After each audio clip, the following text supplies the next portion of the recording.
Hello, welcome back to the first NFL mock draft that we'll be doing for the season. Obviously, quite a long time until we actually draft, and it's on the clock here in Detroit. But I thought I'd just go ahead and do one now. A little bit of downtime in between some drafts, especially with probably people searching for draft coverage with the NBA draft coming up. Thought I'd do a mock draft here. This is a custom order based on the standings that I did last time in the previous video on me predicting every game and who wins what. Obviously, with the Ravens win the Super Bowl over the Cowboys, which a lot of people are gonna, assuming, are gonna think is crazy. That is the order I have here. So let me start off here with just around one mock draft. First overall pick here, no brainer. Really don't gotta spend much time on it. Caleb Williams, right? I think it's pretty clear that that's gonna be number one. Um, Second pick overall, this is where it's going to get interesting. Do you take Marvin Harrison Jr., number two overall? I don't see it. I don't think so. I think they stick the course and they draft the absolute animal, Oluwatimi Fashanu out of Penn State. This guy's a huge tackle, and he's going to help out him and Paris Johnson, help build that offensive line. And we move forward with the Commanders. They're going to be taking Drake Maye. I think it's going to be pretty clear that these probably be the two top teams getting quarterbacks. And I believe with Kyler Murray probably coming back, they're gonna stick one more year out with Kyler Murray, and if they need to upgrade from there, they'll go from that. But now looking at the next here, I'll be going with Jared Verse. I know a lot of people are like, "Whoa, Marvin Harrison's still on the board," but I think it's easier to find a receiver than it is to find these crazy freaks defenses, especially with how bad I think the defense is of the Cardinals, and with Jonathan Gannon being defensive coach, I think it makes a lot of sense. Uh, Here's the first spot where you could start to think about taking what's his name, taking Marvin Harrison, but I believe it is going to be Joe Alt, tackle out of Notre Dame, but I clicked the wrong button. So Brock Bowers it is. I also think that could be a good pick. So we'll go with Brock Bowers there, and Joe Alt will go pick six to the Notre Dame. I don't want to go too quick over Brock Bowers. I think that's honestly literally the two I was thinking between. I know I clicked the wrong button, but it was the two I was thinking between. So we'll justify Brock Bowers here. Unbelievable tight end guy, can block too. I know the Packers are taking too many tight ends, but this guy is a generational type talent where the way that they want to play football, run the ball, throw the ball, pat play action, he fits perfectly. Yes, they've taken too many tight ends, but this makes way too much sense. The New England Patriots at pick seven. This is where I really think Marvin Harrison goes. They're super interested in obviously in DeAndre Hopkins right now with them hosting him on a visit. I think that they're super involved, and this is a guy that will take the new play level, new level on offense and help Mac Jones out and really take a step forward. And with this type of playmaker and the other receivers you have in your division, Garrett Wilson, Stephon Diggs, Tyreek Hill, Jalen Waddle, this is the type of guy that gets you on that level, and you've got an elite NFL talent. This guy walks in and he's unbelievable. But I don't think a receiver that high is going to happen. We saw it with Jackson Smith and Jigba, and he fell all the way down. So Marvin Harrison, I think, will be in the top 10 guaranteed, but that'll be your option right there. I think the next pick is going to be J.C. Latham, tackle, Alabama. Huge tackle, great hands, good everything. But clearly the third on the board, but there's still three elite tackles and they quite fall off after that.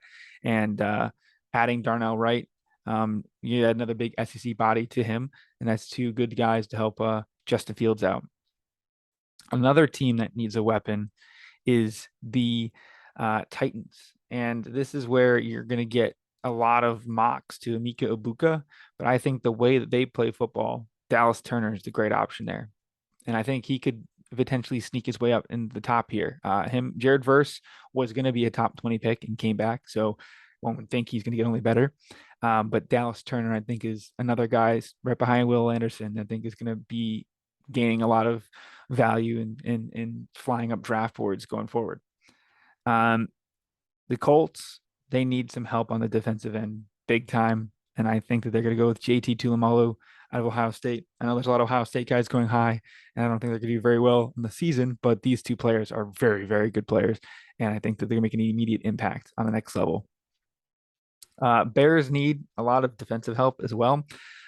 Kool-Aid McKinstry, the best corner in this class. Right behind him is Caden King, as you can see here. But I think it's a no-brainer pick for them, and we will continue moving forward with the draft here. Now we have on here the Giants. They need a lot of help, especially on the offensive side. I think Emeka Buka would make sense, but I don't know if that's the biggest of needs for them. I would say offensive line, but there's no super elite guards. You got to scroll down here. Another guy they could take could be Blake Corum, one of these running backs with Saquon leading, but I think they're not going to do that after what they just saw. So they're going to add another weapon, Xavier Worthy, the second best receiver in this class, I think, pretty clearly. People thought they were going to address the receiver position earlier on in the draft, but they went for Deontay Banks. So I'll do that here with Xavier Worthy. Texans have another pick from Cleveland. I don't think this is right. No, it is. Sorry, that's definitely right. Because Cleveland is not great, and this is the Deshaun Watson pick. The Texans here, I think you gotta address that defensive front. Take Jerzon Newton. Kid's unbelievable. I think he's probably the best defensive line prospect in the draft, and he's over at Illinois, so you won't hear a lot of him until the end. But he's a real good player. I think he's part of the reason why Illinois can win a lot of games this season. Steelers, this is where you really got to start thinking of maybe a quarterback. You got to start thinking of some of these other guys. Do you think a Quinn Ewers would work here? Something like that. I do not think so. I think they're going to go Jeremiah Trotter here. Great linebacker. A lot of Clemson linebackers have gone through here. I know Trevon Simpson was not as high on people's boards as a lot of people had, but I think he was going to be a great player, and the Steelers are going to add to that great defensive class they had last year or this upcoming season. I would assume based on how their draft, and they're going to add in another big body with Jeremiah Trotter. Vikings here. This is where I think definitely going to be offense, but not the position you think. It's going to be quarterback. I think it's be Quinn Ewers. I think Quinn Ewers is going to have a great season. I think he's going to do a lot here, and I think he comes off the board here. I would not be surprised if it's higher, but with these two quarterbacks, there's going to be a third that people are going to talk themselves into, and probably one of these teams will take him, maybe even the Raiders. But I think Quinn Ewers is definitely someone that's going to be in a lot of discussion here. And continuing on the run of quarterbacks, I think that it's going to be interesting to see which one of these guys comes out. If Michigan was national championship, I would think JJ McCarthy would probably go to the draft. But I think that the way Michael Penix plays reminds me a bit of Geno Smith. And I think that that will be a great fit out there. Keep him in Washington, in state. And his career renaissance will continue, hopefully, in the NFL. Chargers here. Emeka Buka ends the slide of him. I don't think he's the greatest of receivers, but he's that slot option that they need. So answers that problem for him right there. Dolphins need some more offense, but with the way they're building their team, and they got all these corners, a lot of band-aid corners. I know Jalen Ramsey, I'm not like super, like, I'm not like saying he's to be bad or anything, but I just think that he's getting a lot older. They're having a lot of, getting a lot of draft picks. They're kind of feeling a little bit Ramsey, getting rid of all these guys. No pun intended there. But I think Kalen King is going to be a good option for them. Help shore up the defense there. And now we look at the Falcons here. I think they're going to have a really good season, but I think quarterbacks could be an issue. And this is where one of these quarterbacks comes in. And I think Jordan Travis is the next guy off the board. I would not be surprised if Jordan Travis goes way higher. This is just based on my preseason. I think Jordan Travis could be the third quarterback off the board and could be a guy in the top 10. But right now, I don't see it. But I do not think it's going to be surprising when he's in the top 10 quarterback in this next upcoming draft. Saints need a lot of corners. Cooper DeJean, great kid. Answers that question pretty quickly. And then looking forward, now you got the Rams. And this is where you're going to have to start thinking about what exactly do they need. I think it's going to be a replacement for Aaron Donald. Mason Smith ends that problem for you right there. Some help for the defense with the some secondary help is always needed when it comes to AFC teams, especially how good their quarterbacks are. And Kamara Kitchens, the best safety this year, coming back from the U. Put up your U's. I think that's an easy answer here. Now, I'm really high on the Broncos, and this is probably the lowest you'll see anyone mocking and picking until the season starts getting going.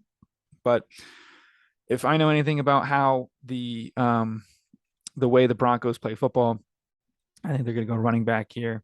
And I think it's going to be Donovan Edwards. Now, I know it's crazy that he's the first running back off the board, but he's one of the best pass catching backs out of here. And I think that if you look at the way they used some of the backs last year, I know it's a different scheme this year, but pass catching out of the backfield's huge. I mean, Alvin Kamara got a massive contract, and Donovan Edwards has that ability of catching the ball out of the backfield and running it for a ton. I mean, just put on the tape against Ohio State, and that's all you need to know. But even against like Rutgers, he was one of our best receivers, and he played injured last year.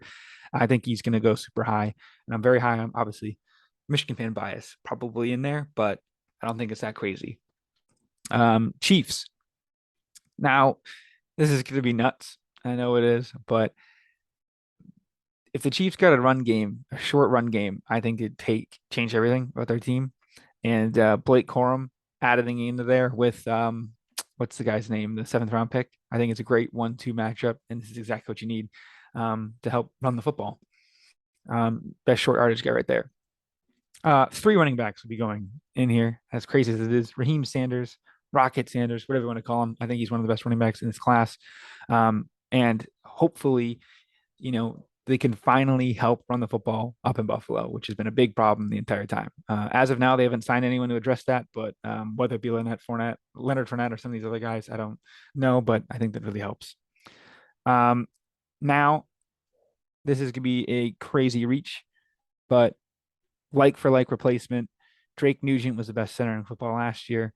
In my opinion. Now he's a Michigan Wolverine transferring from Stanford. I think he goes here to replace Travis Kelce in a pretty good like for like replacement.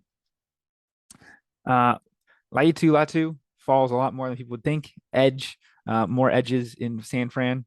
That's kind of what they need. Help them figure it out. And I think that makes a lot of sense there. Bengals need interior line help. Just keep investing in, getting the ball out quickly. These guards, a guard and Cooper Beebe answers that question. Lions here. Defensive line, I think, is going to be something that they look at, but I think receiver is a huge need, and one of the best receivers you're going to see next year, Malik Neighbors. This kid's going to have an unbelievable season. Might be one of the best in the SEC in terms of receivers, and I think he'll fly out draft boards, and this would be a great thing for him. Kingsley Sulemata helps address the need of tackle for the Packers, which I would have addressed earlier if I didn't misclick. But hey, that's what we have to deal with here. Cowboys, they're on the board here. And this is where I think another quarterback comes into play. And it's going to be maybe Spencer Rattler, but I think the better answer is Bo Nix. And I think Bo Nix being a first round quarterback is going to be crazy, but they want to probably move on from Dak Prescott. I know I don't think I would, but based on the situation here, they're losing Super Bowl. And I think that if you can find a way to get rid of Dak, this would be the way to do it. Get Bo Nix in there, help him as a good backup, and then go on his way. And the Ravens. What would they need? I would say they probably need some secondary help. Javon Bullard would be Mr. Relevant of the first round in here. And just quickly looking at these picks here, I don't even know if they're going to give me a screenshot here. They will. Here is what we got here. I'll just quickly scroll down here. And, if there's any picks you disagree with, let me know. I know I'm probably crazy for back-to-back Michigan running backs and 3 running backs in a row. But I think we're going to, with the way teams aren't paying their running backs, I think if you get good talented running backs on cheap deals for longer, so first year, if you drop them in the first round, you get a 5th-year option. I think that might be kind of what we're going for. Because guys like Jonathan Taylor, I'd assume aren't even going to get paid much, and they're unbelievably young, great workload, obviously get hurt a lot, but I think adding in these running backs will really help reset the market in hopefully a good way eventually down the road. But that's just a big thing for me. Quarterbacks, I think I have 5 going. Bo Nix, I think I know I have six going in the first round, which is crazy. But I think it's a pretty good class. You got veteran-ish guys in Bo Nix and Michael Penix. You got a younger studs potentially in Quinn Ewers and Jordan Travis. I think it'll be two sexy Heisman picks. In addition to the clear 1-2 of Caleb Williams and Drake Maye. Will we see maybe a Kyler Murray trade with two picks in the top three? Those with some other quarterback hungry teams. If these two teams slide down a bit, probably. Do I think the Bucks will be guaranteed getting Caleb Williams? Almost certainly. I know they're starting to work out. I think it was what is his name? Carson Wentz, which is terrifying if you're a fan of the team. But yeah, that's what I got for now. Let me know down below what you think will happen. If you think I'm crazy for this many quarterbacks, but hey, I think a lot of teams are going to need them. So thanks for watching. Please like and subscribe, and we'll see you guys next time. Peace.